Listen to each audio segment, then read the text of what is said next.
Shalom bien-aimé, dans ce monde en proie de haine, de convoitise et de la soif de la domination, le pasteur de Jésus-Christ doit participer à la prise de conscience de ses fidèles, car si Moïse n'avait pas eu cette prise de conscience, Dieu ne l'utiliserait pas pour faire sortir le peuple hébreu de l'Égypte ancien.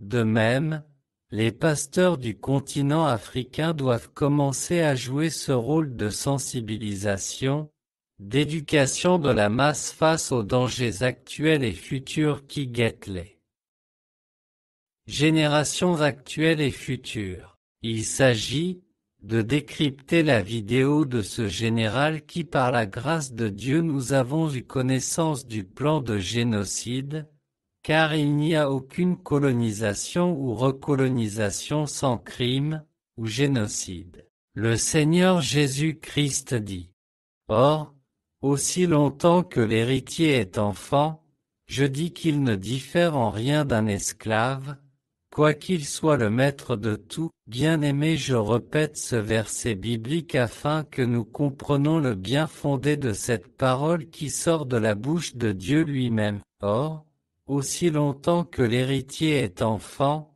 je dis qu'il ne diffère en rien d'un esclave, quoiqu'il soit le maître de tout.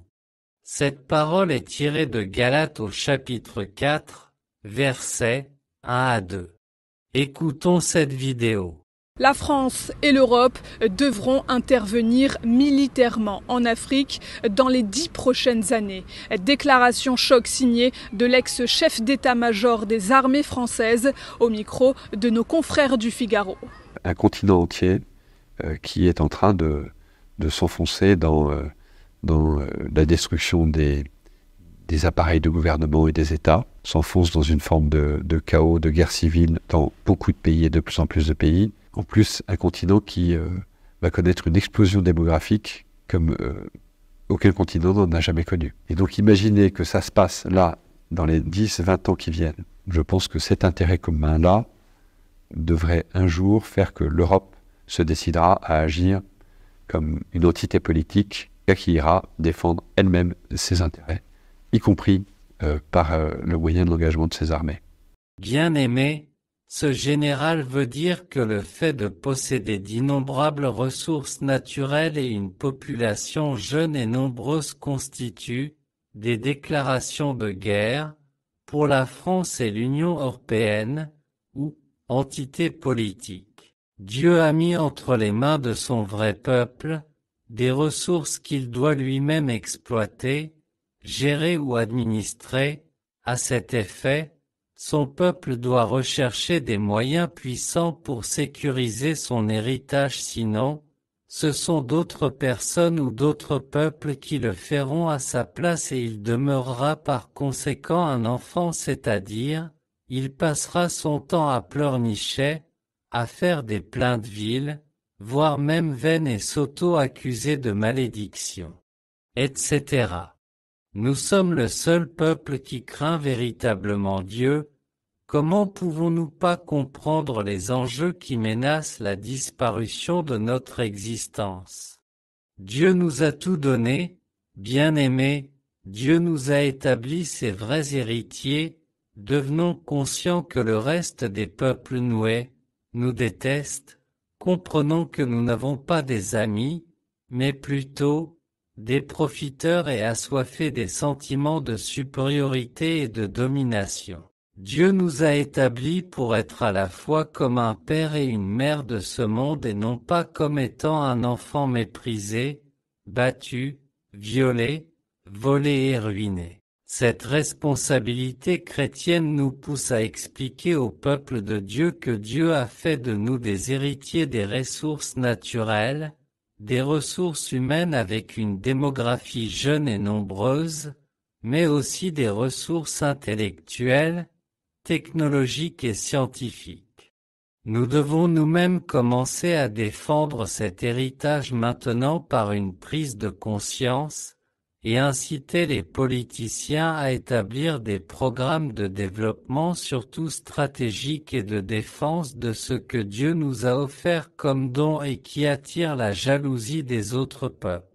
Défendre les intérêts de la France et de l'Europe, voilà, les mots sont lâchés par le général Lecointre. Il ne s'agit donc pas que d'une question de vouloir installer la démocratie dans tel ou tel pays ou alors d'agir à des fins humanitaires. On sait que l'Afrique est le continent qui regorge le plus de richesses naturelles, des richesses qui ne profitent pas toujours aux pays propriétaires. Certaines de ces populations ont toujours des difficultés d'accès aux soins, à l'éducation, à des infrastructures correctes quand ce n'est pas la famine qui les menace.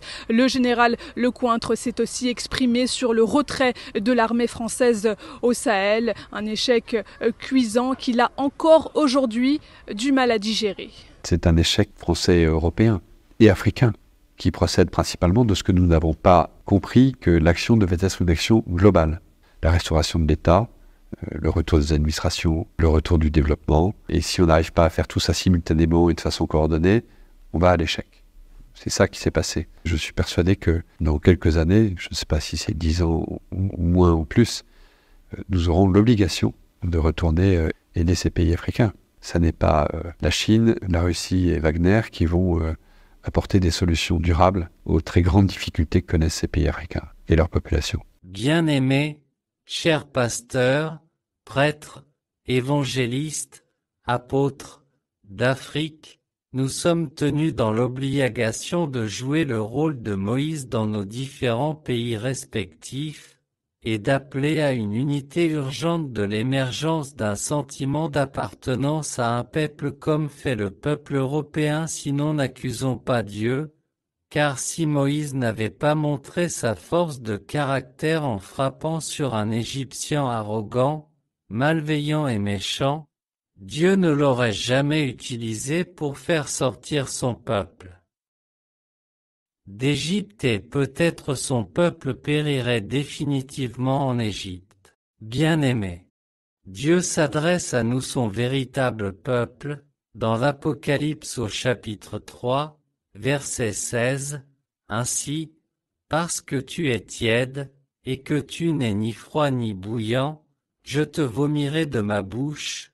Telle est aussi la conclusion de cette journaliste et qui devrait attirer notre attention.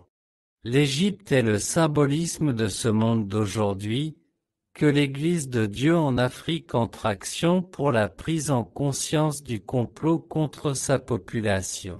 Le réveil spirituel doit entraîner le réveil économique, politique, social et militaire d'un peuple, sinon ce peuple est voué à la captivité et à la mendicité sur toute la terre. Le Mali ou le Burkina Faso ont préféré s'affranchir de toute collaboration rapprochée avec la France et ont préféré opter pour un partenariat gagnant-gagnant avec la Chine et la Russie, insupportable pour les Européens qui ne devraient donc pas en rester là.